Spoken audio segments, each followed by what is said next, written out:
kawan-kawan, tahukah bahwa di dunia ini ada orang yang mengoleksi mobil, jam, barang elektronik, dan juga properti? Tapi tahukah kawan-kawan bahwa orang di samping saya suka mengumpulkan sampah? Tonton terus video berikut ini.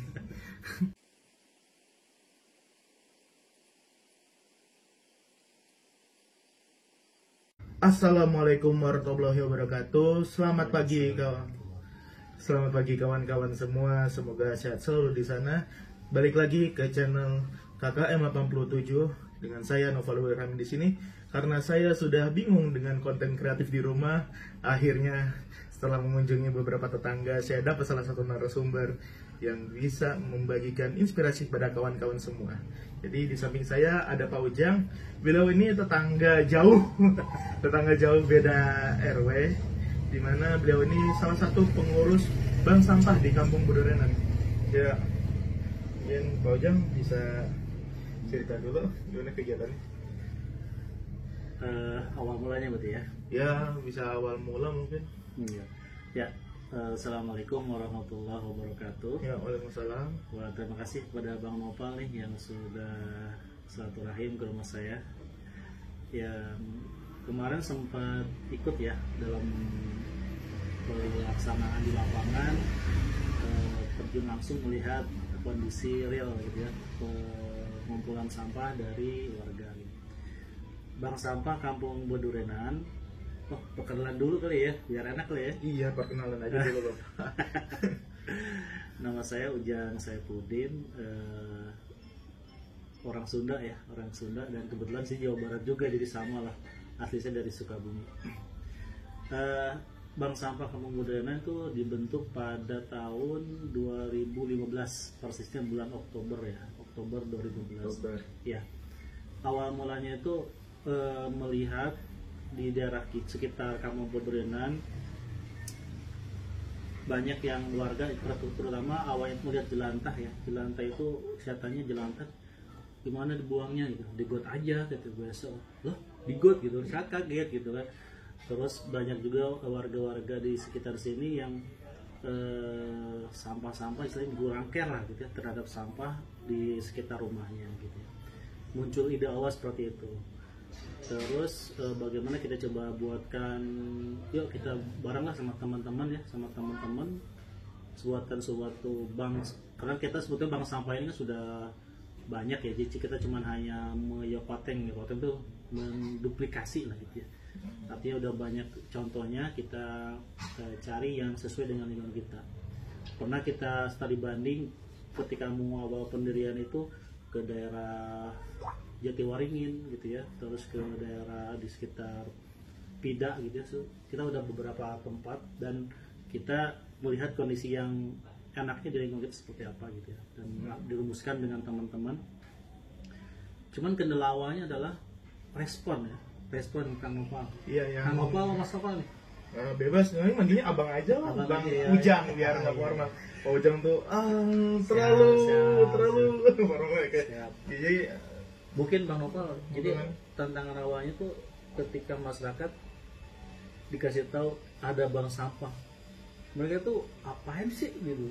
Jadi kesannya ya cuek iya. Gitu ya.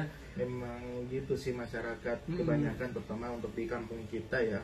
Untuk orang itu saat mendengar sebuah program yang di benak mereka tuh baru capek atau tugas lagi gitu ya. Mungkin karena mereka sendiri merasa kerepotan dengan hal itu, atau ada program entah bukan dari mana ditawarkan, pasti hal cuek itu pasti akan selalu ada sih. Ya, saya gitu. Mungkin lanjut ya. Jadi kita buatin konsep sama teman-teman, udah aja lah kayak buatan kayak mesin draft proposal gitu. Saya datangin nih ke pengajian Pak, pengajian Bapak yang bapak-bapak Yapit di sekitar RW 3 situ. Pengajian, jadi kita minta waktu ke panitia, minta waktu dong sebentar, saya mau presentasi terkait dengan pemberdayaan bank sampah nih. Saya bikin pamflet, bagi presentasi gitu ya. Pas pelaksanaan Kada yang respon. Emang gitu ya, saya juga waktu kan pertama kali minggu pertama KKM kalau di kalender saya itu ke tempat bapak, alhamdulillah ketemu namanya Pak Ujang, tahu dari yang warung Padang itu tuh di Paniapit. Terus akhirnya kan dapat info dari bapak, saya coba rangkum untuk jadi informasi. Akhirnya saya tahun ini pergi ke Bu RT sama minta tolong untuk diagendakan juga untuk ngasih tahu keluarga. Nah terus waktu jam 6 mereka udah selesai, saya masuk kan, minta izin, saya ngejelasin soal bank sampah, program penyemprotan desinfektan, dan justru mereka tuh insennya waktu dikasih barang gitu kan, saya ada produk hand sanitizer sama desinfektan, waktu ditunggu sehari 2 hari kan saya ngasih nomor gitu, silakan hubungi nomor ini, penyemprotan desinfektan, bank sampah, tidak ada yang menghubungi. Saya bingung, ini kok dikasih suka gitu kan. Terus juga waktu ngasih link YouTube, ini viewernya nggak nambah, ini dikasih nggak ya gitu. Akhirnya ya memang seharusnya gini sih, kalau pengalaman saya itu harus ada bimbingan langsung gitu, jadi ke tempat-tempat gitu.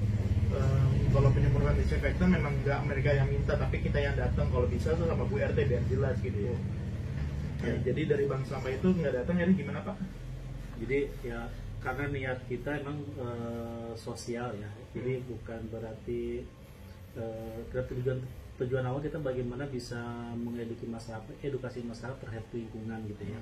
Karena contohnya kalau misalkan minyak jelantah dibuang ke got ya bukan hanya nggak mangkot, tapi tanah juga jadi bermasalah kan ya, akan jadi rusak seperti itu. Dan juga sampah-sampah yang bisa didaur ulang, misalkan mereka nggak akhir ya biasa aja gitu dibuang begitu saja. Nah, dan setelah waktu bawa oke lah nggak ada respon, datangin juga nih Bang Noval, ibu senam oh pagi-pagi nih bilang, Bu saya minta waktu dong, habis senam saya mau presentasi, sama kayak gitu dengan semangat berapi-api set bagi-bagi brosur gitu tempat sampah ya. Ada sih yang nyangkut 1-2 gitu ya. Nah 1-2 mungkin dalam hal ini saya coba ambil kesimpulan bagaimana mungkin masyarakat itu menguji kita dengan apa yang kita niatkan gitu ya. Pertama dari komitmen kita terkait pelaksanaannya, informasinya, transparansinya. Jadi hari pertama pembukaan itu kita cuma dapat sekitar 20 kilo sampah. 20 kilo itu anorganik sama minyak jelantah?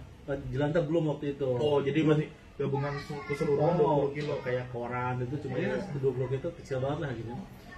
Nah pas berikutnya kita coba komitmen share via grup WhatsApp gitu ya. Cari edukasi, cari buat simple value yang didapat oleh nasabah. Jadi ketika masyarakat itu sudah klik dengan value-nya apa, jadi kita konsepnya adalah bagi hasil dari hasil penjualan sampah. Nah, gitu kan masyarakat udah mulai nih, ada value-nya nih, value apa? Uang gitu ya. Oh, jadi dari bagi hasil itu uang.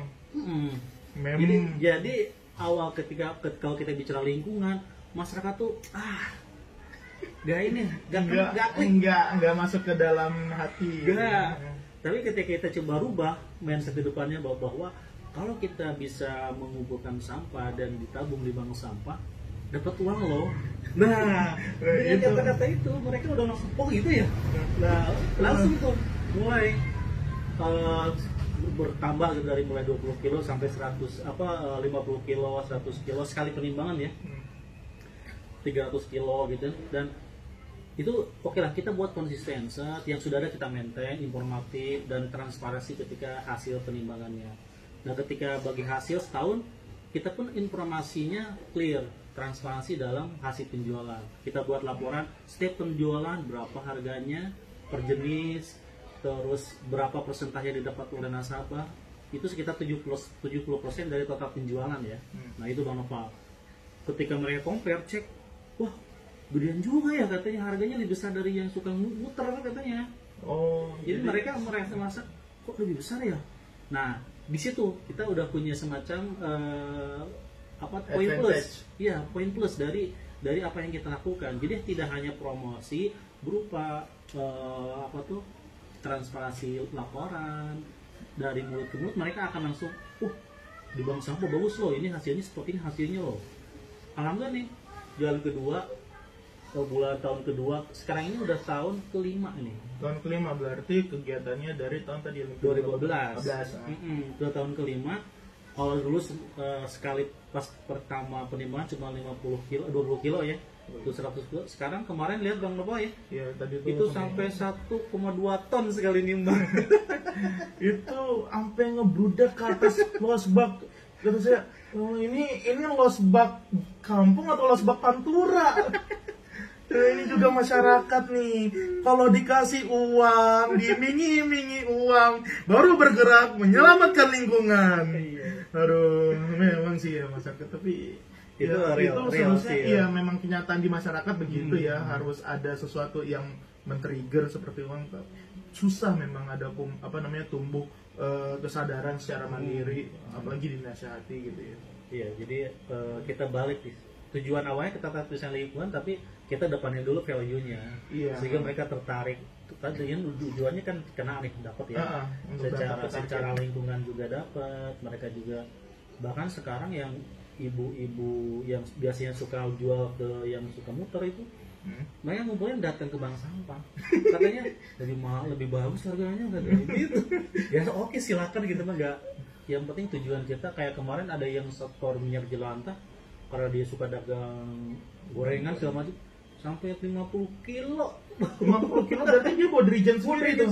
Dirijennya dibalikin. Kita kan punya ini. Oh, ada ditukar. Oh, ditukar. Iya. Itu ya salah satu, kalau 50 kilo dibuang gitu aja itu jadi limbah itu. Pasti nggak akan tumbuh itu tanah, nggak akan humus. Dan bukti itu yang di rawa itu kan kelihatan banget itu tuh, jadi air nggak ngalir, air tergenang, jadi jelek kan rawa itu di belakang. Mungkin itu sih Bang Nopal, mungkin itunya ya, secara histori kegiatan bank sampah. Dan kita juga kan secara kepengurusan ikut dengan namanya BSIP, Bank Sampah Patriot Kota Bekasi. Jadi kita tuh nge-link dengan BSIP, ketuanya Ibu Endang ya, Ibu Endang itu dari orang Pemkot? Iya, istilahnya di bawah Pemkot, jadi di bawah Pemkot Bekasi. Kita pun dari Bank Sampah Kampung Modernan, alhamdulillah karena kita sudah berjalan lancar secara pelaksanaannya gitu ya, kita sudah mendapatkannya Baktor, bantuan hibah dari Pemda Bekasi. Baktor ya, jadi tinggal nanti kita pemanfaatannya nih, kita koordinasi dengan Pak RT, Pak RW di lingkungan sini supaya bisa bermanfaat itu Baktor, seperti itu. Dan sekarang lagi proses terkait namanya akte notaris. Kalau misalkan nanti kita bisa pengajuan dana misalkan ke perusahaan CSR, mungkin itu bisa membantu. Tapi dalam progres kita belum masih proses untuk mendapatkan akunnya. Jadi bisa disimpulkan bahwa kegiatan yang ada di kampung kita ini, Kampung Modernan, adalah pengkolektifan sampah dari warga masyarakat, di mana tiap individu yang menabung sebagai nasabah di bank ini bisa mendapatkan value setiap tahunnya atau di akhir periode. Iya. Jadi kita cut off-nya pembukaan bank sampah itu dari November awal. November kemarin 2019 ya, November sampai dengan Oktober, akhir Oktober 2020. Jadi cut off-nya November sampai Oktober. November awal kita akan bagi hasil. Kita kaplos itu setahun ini berapa kali penimbangan, berapa harganya per jenis, kita average. Nah itu 70%-nya kita akan bagi kita sabar sesuai dengan timbangannya masing-masing, seperti itu. Oke. Nah, ya.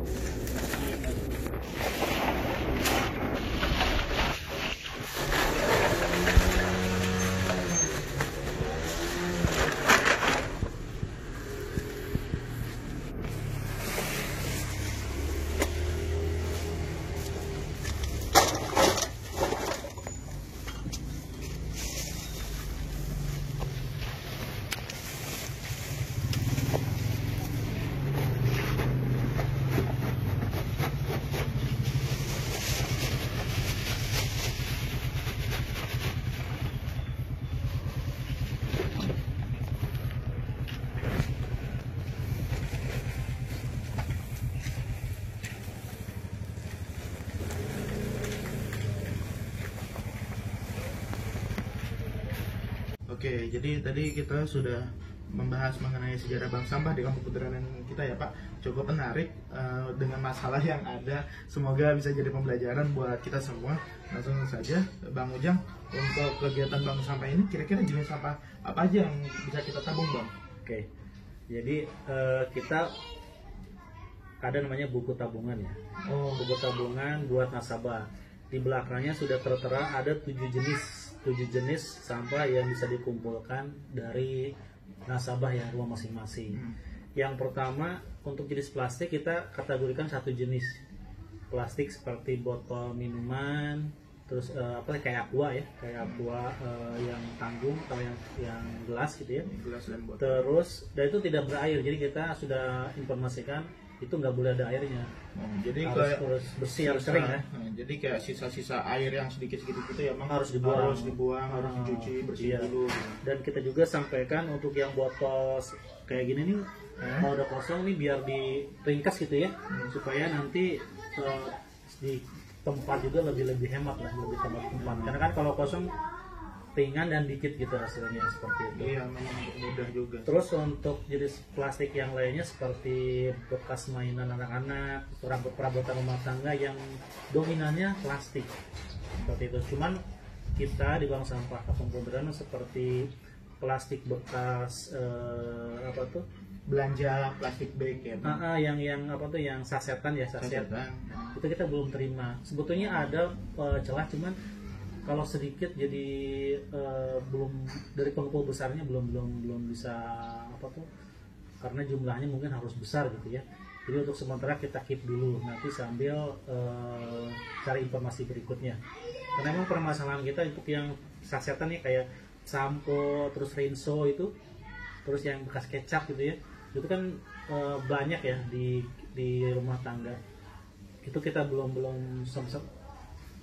bisa menerima untuk yang seperti itu. Jadi lebih ke yang umum yang istilahnya sifatnya plastik yang yang bisa didaur ulang dulu gitu ya. Jadi kayak golongan segitiga 3 ke atas lah ya, segitiga 7. Ya.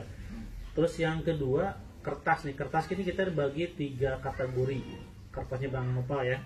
Seperti ini berarti Bang. Nah ini kertas ini namanya kertas HPS. Jadi kertas bekas ini bisa dikumpulkan ya, kayak bekas ujian segala macam ya. Anak-anak tuh kayak ujian tuh dikumpulin, itu jenisnya HPS. Itu secara harganya lebih tinggi, paling tinggi dari jenis kertas.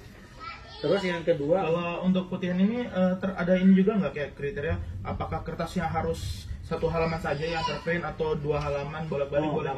nggak masalah. Yang penting kertasnya kertas HPS putih dan tidak dijilid. Nah, kalau dijilid kan suka ada plastiknya tuh. Ini benar-benar bentuk HPS. Nah, jadi seperti itu. Yang kedua buku pelajaran. Buku pelajaran anak sekolah kan ya. Suka ada misalkan pelajaran matematika segala macam. Terus sama kardus itu kita dikategorikan satu jenis. Karena secara nominal harganya sama. Seperti itu.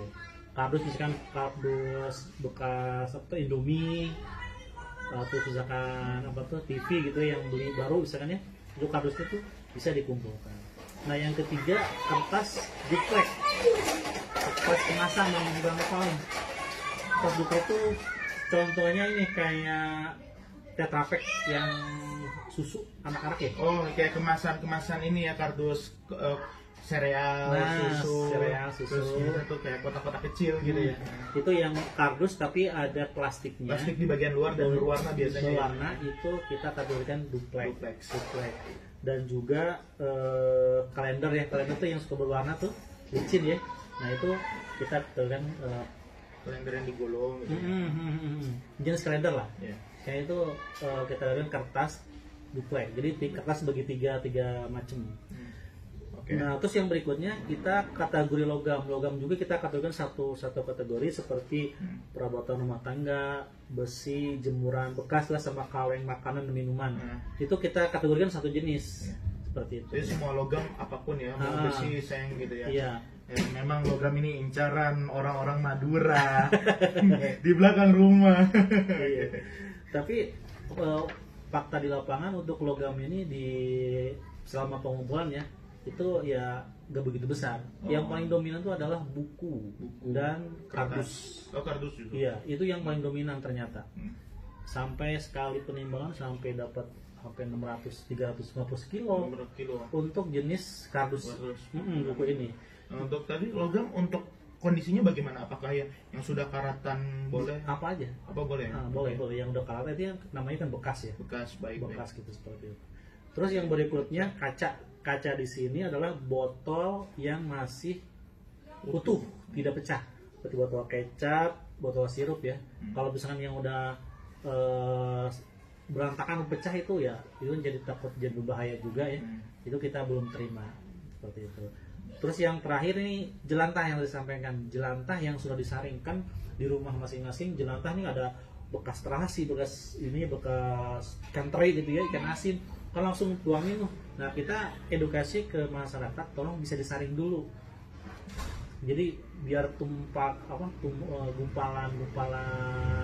ininya yang dikit lah gitu ya. Bekas gorengannya. Nah, bekas gorengannya. Jadi jenis minyaknya yang lebih banyak gitu. Sebetulnya kita juga ada proses penyaringan cuman untuk meminimalisir. Jadi biar nggak ini timbangannya kan kalau misalkan banyak endapan misalkan ikan asin itu kan jadi sebetulnya nggak kepake kan. Iya, makanya jangan curang Anda yang mau nyumbang minyak goreng. Endapannya lebih banyak daripada minyaknya, itu jangan. Itu kita udah edukasi dan alhamdulillah ibu-ibu udah ngerti sih. Ngerti ya nyaring untuk minyak itu. Alhamdulillah sebelumnya sampai banyak nih. Wah, kita edukasi dengan cara baik-baik dan mereka alhamdulillah bisa mengikuti lah seperti itu. Mungkin itu sih untuk yang jenis sampahnya. Terus mungkin pertanyaan berikutnya bagaimana cara nabung gitu ya Bang ya? Iya, untuk cara. Nah, untuk nabung bisa kabari warga Kampung Pedurenan. Kebetulan lokasi bank sampah Kampung Pedurenan ada di halaman Gor Yapit ya. Itu Gor Kuatuna.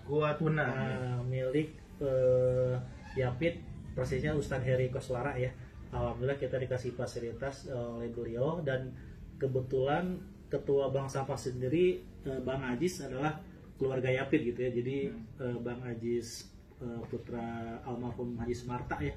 Beliau ada ketua bank sampahnya dan saya sendiri sebagai sekretaris di bank sampah Kampung Pedurenan. Nah, kalau misalkan ibu-ibu bapak yang mau jadi nasabah bank sampah Kampung Pedurenan, silahkan. Yang pertama kumpulin dulu aja sampah yang tadi saya sebutkan 7 item. Mungkin Bang Nopon nanti bisa di-share ya. Jenis-jenisnya bisa disampaikan juga. Langsung datang aja. Misalkan informasi penimbangan kapan datang, nanti kita akan kasih buku tabungan ini gratis. Gratis. Dari mana? Ya tadi dari bagi hasil tadi. 70% buat nasabah, 30% kita buat pengelola. Bukan hanya buat pengelola, buat kegiatan sosial, buat cetak buku, buat nanti kita buat kasih apresiasi nasabah yang terbaik. Untuk operasional juga seperti itu. Jadi salah satu mungkin kalau orang lain nabung bayar gitu 2.500 atau 5.000 gitu. Cetak buku ya kalau di bank komersial. Gitu ya. Kita tidak istilahnya dari warga untuk warga. Salah satunya ini buku bank sampah ini kita berikan gratis. Setelah misalkan udah jadi anggota bank sampah, nanti kita akan masukkan grup bank sampah. Informasi terkait penambang sampah dan juga penimbangan jangka kapan. Dan satu lagi, di grup bank sampah itu kita kasih kebebasan untuk nasabah untuk promosi. Misalkan dari rumahnya punya jualan apa, silakan saling bertukar informasi dan saling membutuhkan. Nah, jadi grup keluarga jualan-jualan bisa di-share tuh. Jadi kita nggak sembarangan masukin di grup, yang sudah menjadi anggota bank sampah saja yang kita akan masukkan di grup. Seperti itu. Dan sekarang anggota bank sampah sudah ada 285 Bang. 285. 285 nasabah. Dan poin pentingnya lagi nih Bang Opal. Iya Bang. Karena kan kita niat awalnya untuk edukasi masyarakat ya. Masyarakat di sini kan hanya terbatas yang terdekat RW 4 sama RW 3 yang dominan. Memang nasabah gitu udah ada dari pilihan Nusa Indah juga ada. Nusa Indah, terus juga dari Telkom, dari Asabri sana. Asabri ada di sini ada. Dari juga Chandra yang dari Timati sama. Perumahan Chandra yang Kecap di sana lagi ada. Iya, luas banget. ada. Mereka ngapain kesini nabung doang? Jadi dengan dapat info ada bank sampah, mereka tertarik datang ke sini. Dan ini apa istilahnya, oh di sana belum ada katanya bang. Oke. Nah ada beberapa nasabah yang jauh-jauh yang sudah mendirikan bank sampah sendiri dan saya support. Contohnya di Telkom sama Bu Nuni ya. Bu Nuni bikin bank sampah sendiri. Oke, orang kita mau bukan cari untung kan tujuannya. Tujuan awal kita kan mengawalkan lingkungan. Di Jatisari ada namanya Pak, lupa namanya. Di Jatisari ya. Terus juga di RW 2 Bu Neneng, terus di Pamahan. Yang terakhir nih di Puri Gading, namanya di Alam Raya Bu Nena. Awalnya kan nabung sini, dan saya mau bikin bank sampah. Oh, saya support, justru saya dengan adanya penyebaran istilahnya pendirian bank sampah sendiri itu masyarakat akan lebih dekat gitu ya. Mengenai metode misalkan manajemen silakan. Kalau misalkan cocok dengan metode di bank sampah kabupaten silakan bertanya ke saya. Kalau misalkan ada juga di BSU, karena yang saya bilang tadi masing-masing tempat yang mungkin karakteristiknya beda-beda gitu ya. Bagaimana memanagenya, bagaimana pengaturannya. Ada yang di daerah lain tuh dipretelin lebih kecil Bang Nopal. Plastiknya di jenisnya lebih banyak. Kalau kita kan cuma satu doang nih. Iya, digabungin semuanya Tupperware plastik itu. Kalau di bank sampah lain ada yang dipretelin lebih kecil. Emang secara harga lebih besar. Dan saya bilang, oke silakan aja. Dan untuk di tempat saya untuk zaman sekarang masih belum dicampur karena terkait dengan keterbatasan waktu juga resource ya. Itu kita dipertimbangkan. Saya bilang oke, nggak masalah yang penting dulu lah atau jalan dulu gitu ya. Yang penting jalan dulu, masyarakat nanti akan merasakan manfaatnya. Bu Nena kemarin cerita di daerah ini awalnya dia pretelin tuh, dia bilang ujung aku capek katanya, misalnya dia 3 hari katanya, pertama penimbangan, hari kedua pemilahan, yang ketiganya baru jual. Bilang saya mau ikut metode bank sampah kabupaten aja deh katanya. Ya udah nggak apa-apa, saya ajarin, saya kasih informasinya. Lalu kemarin yang biasa 3 hari sekarang cuma 4 jam beres. Sebelah ya, artinya kita juga perlu bagaimana mengatur waktu gitu ya, memanage supaya bagaimana kita juga nggak terlalu ini ya, misalkan porsi energi, efisien waktu, manajemen bank sampah, jadi kita coba atur lah sebenarnya. Jadi di sini kegiatan bank sampah tuh nggak hanya untuk menabung ya, maksudnya untuk nasabah menabung, tapi juga di sini kita ada di kegiatan bank sampah ini ada kegiatan edukasi ke orang yang jauh nggak bisa ke kampung kita, mereka bisa membuat bank sampah mereka sendiri. Mungkin edukasi dari kitanya ya bang. Iya benar. Bahkan sekarang ini ada 2 target nih di RW 10 Kasabu. Saya udah ini namanya Bu Nopi ayo jangan buat bank sampah sono, saya support gitu kan. Kembali lagi katanya belum siap, oke nggak apa-apa. Kita tetap istilahnya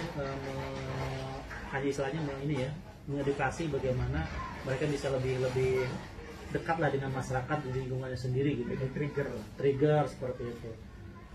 Jadi ada yang telah siap, yang tadi udah 5 tempat, alhamdulillah sudah bisa mandiri, dan dapat kabarnya alhamdulillah warga sangat antusias gitu ya terkait dengan kegiatan bank sampah ini.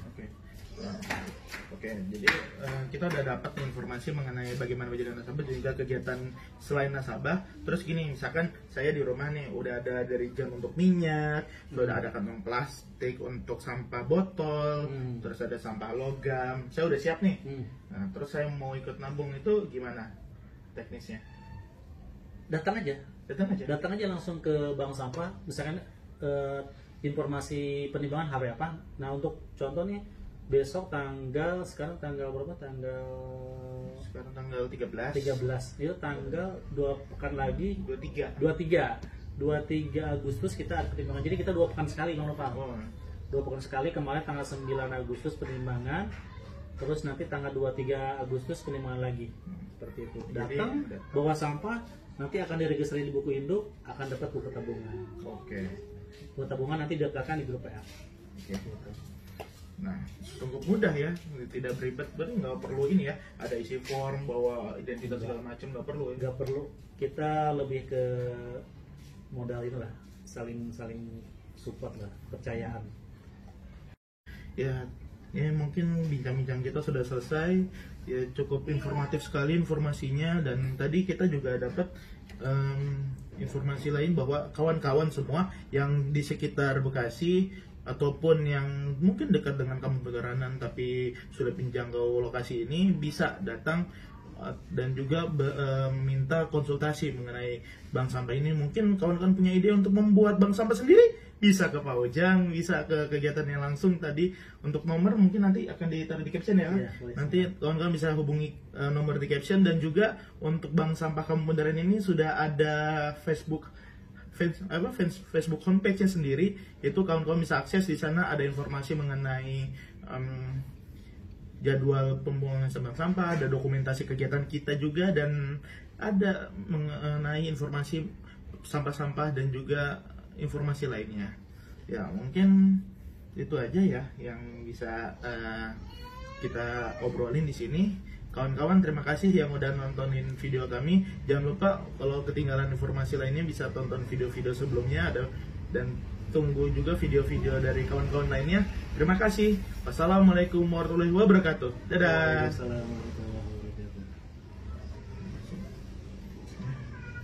Kira-kira gimana Pak? Ada yang mau diubah atau diedit? Cukup, alhamdulillah. Ya.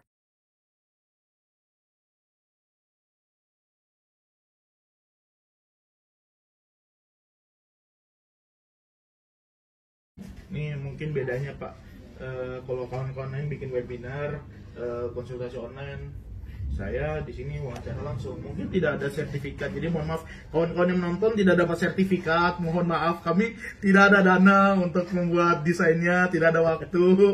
Ya, tapi di sini kami ada makanan kecil untuk Pak Ujang. Bapak lagi ya, udah Pak Ujang. Biasaan sih. Ya gimana? Pak Ujang nih Pak RT.